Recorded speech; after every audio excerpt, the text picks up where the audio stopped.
किस सेक्टर में परफॉर्म करना है, कौन सी जो ख्वाहिशात हैं या कौन सी जो ज़रूरियात हैं बहुत ज़रूरी हैं, अहम हैं, उनको तेज़ी से करने के लिए अब आपको कमर कस लेनी चाहिए। एक ऐसी पोजीशन जिस पर आपको ख्यालात में दोहरापन महसूस होगा। कभी आपका दिल करेगा कि मुझे ये कर लेना चाहिए, कभी आपके एक्यूरेट सॉल्यूशंस या एक्यूरेट प्लान्स पर आप ही को कॉन्फिडेंस नहीं होगा कि मुझे ये करना चाहिए या ये मैंने ठीक किया है या नहीं। वहाँ वो ट्यून होता है, वहाँ आपके माइंड में ऐसी चेंजेस आती हैं, आपके ख्यालात में ऐसी चेंजेस आती हैं जिन ख्यालात को हम हकीकत पसंदाना रवैया कह सकते हैं।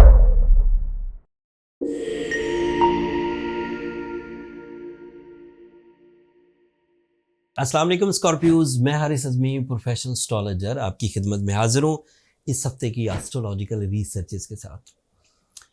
सितंबर के आखिरी हफ्ते में दो तरह के एस्ट्रोलॉजिकल इवेंट्स हैं एंड दोनों इवेंट्स बहरहाल एक मेजर इम्पैक्ट डालेंगे। फास्ट टर्म प्लैनेट्स जो होते हैं स्कॉर्पियोज, ये रिजल्ट तेज़ी से देते हैं, तेज़ी से आते हैं, तेज़ी से अपनी परफॉर्मेंसेस देते हैं, तेज़ी से चले जाते हैं। अभी 23 सितंबर को वीनस आपके फर्स्ट एंगल पर आ जाएगा।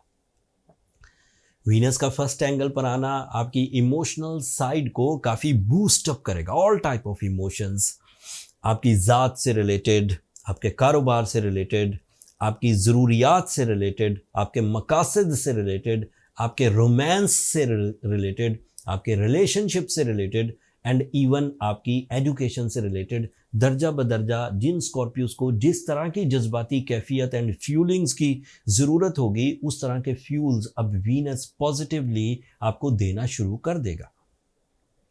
लेकिन 24 दिन का प्लैनेट है, आपको जो भी मिशन का तयन करना है, किस सेक्टर में परफॉर्म करना है, कौन सी जो ख्वाहिशात हैं या कौन सी जो ज़रूरियात हैं बहुत ज़रूरी हैं, अहम हैं, उनको तेज़ी से करने के लिए अब आपको कमर कस लेनी चाहिए। Venus is also representative of your 7th angle, that is area of life partnership, that is area of business partnership and even इजहार मोहब्बत का ये सही टाइम है 23 सितंबर के बाद। And Venus is representative of your 12th angle, तो अपने अंदर जो हिजान, हेजिटेशंस, इरिटेशंस, एंगर फिट्स, जल्दबाजी, उसको भी रिकवर करने की कोशिश करिए। वीनस उसके लिए भी आपको सपोर्ट करेगा। तो ये हो गया पॉजिटिव इवेंट स्कॉर्पियोज के लिए 23 सितंबर को। अब थोड़ा सा आपके लिए एक नेगेटिव इवेंट ये है कि मरकरी आपके लिए 12th एंगल पर चला जाएगा 26 सितंबर को। ऑर्बिटल मूवमेंट में मरकरी की ये वीक पोजीशन है, एक ऐसी पोजीशन जिस पर आपको ख्यालात में दोहरापन महसूस होगा। कभी आपका दिल करेगा कि मुझे ये कर लेना चाहिए, कभी आपके एक्यूरेट सॉल्यूशंस या एक्यूरेट प्लान्स पर आप ही को कॉन्फिडेंस नहीं होगा कि मुझे ये करना चाहिए या ये मैंने ठीक किया है या नहीं।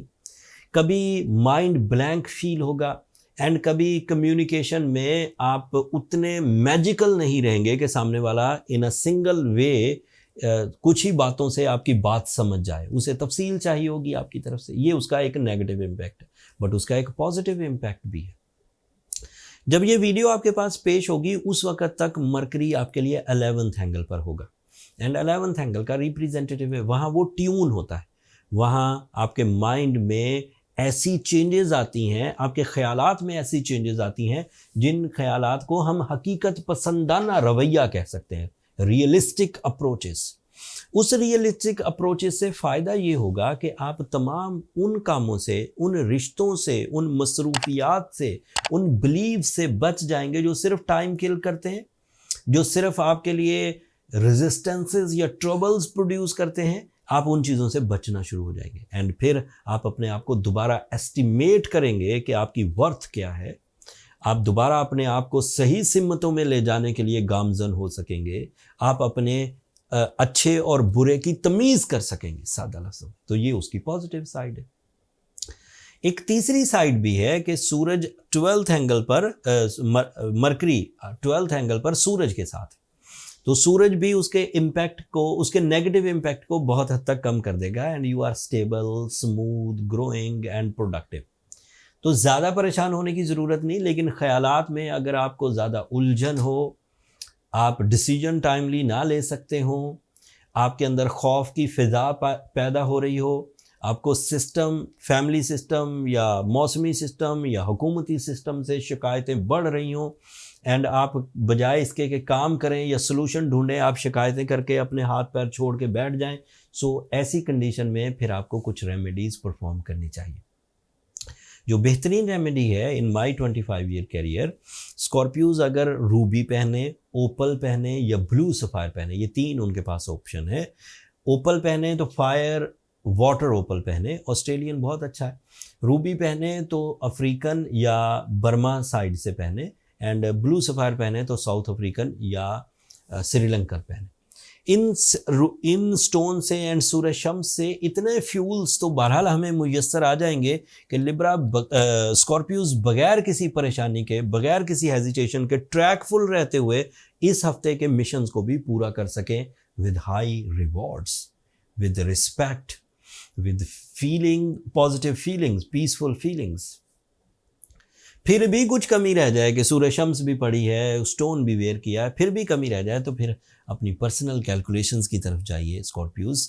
उससे ये फाइंड आउट हो जाएगा कि प्रॉब्लम्स क्यों इतनी बड़ी हो रही हैं, क्यों आप सॉल्यूशंस नहीं निकाल पा रहे हालात का, वाक़यात का।